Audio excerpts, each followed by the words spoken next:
Today we mark the transformation of this house. Our hands gently placed, a special moment in time.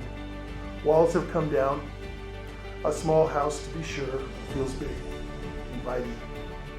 Her gaze once low, today is chin up, proud. A new look, a new energy. Her shell, once weathered and worn, soon clean and fresh.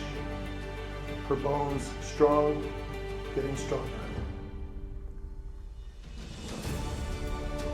Chosen to carry the weight of the past and the promise of the future. Eager to be loved, once again, blessed.